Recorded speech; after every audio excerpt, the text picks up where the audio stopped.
এটার সাথে আপনি কথা বলবেন যে আমি তো বাজার সম্পাদক বানাইছেন।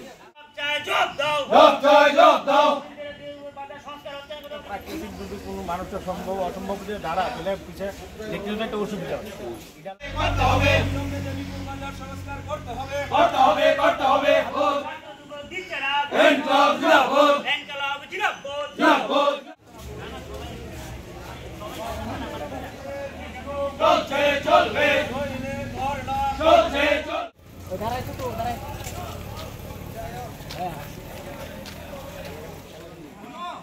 স্লোগান দাও।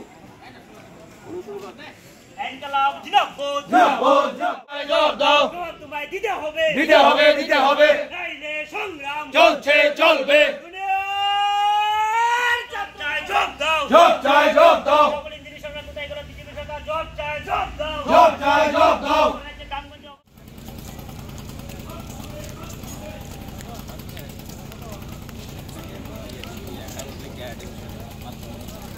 দোকান থেকে মেন রোড পর্যন্ত যে অবস্থা তার নর্দমাকে বলার মতো না। মানুষ দেবীপুর বাজারে ময়লা আবর্জনা পড়ে আছে কেন? জবাব চাই, জবাব দাও। জবাব চাই, জবাব দাও। জবাব তোমায় দিতে হবে, দিতে হবে, দিতে হবে।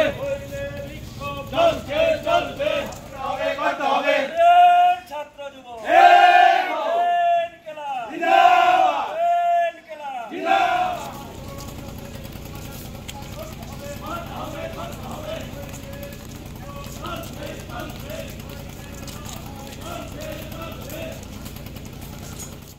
স্বীকার করছেন তো অনেক সমস্যা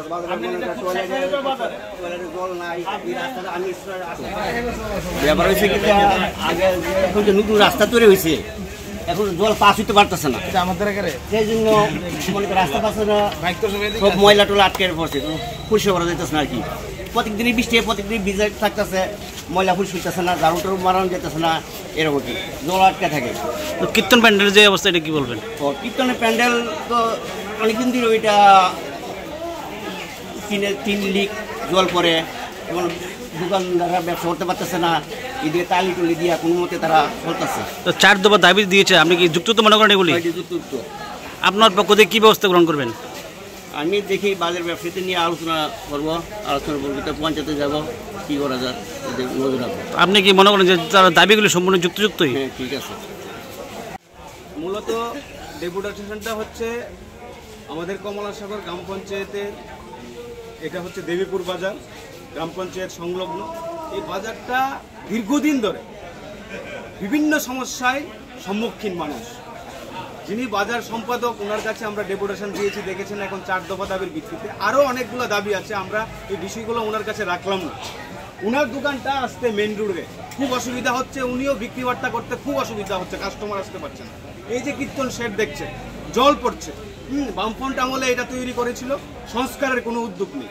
এখানে একটা শৌচালয় এটাও বামফ্রন্ট আমলে করেছিল, এটাও এখন নর্দমায় ভরে আছে, মানুষ যেতে পারছে না।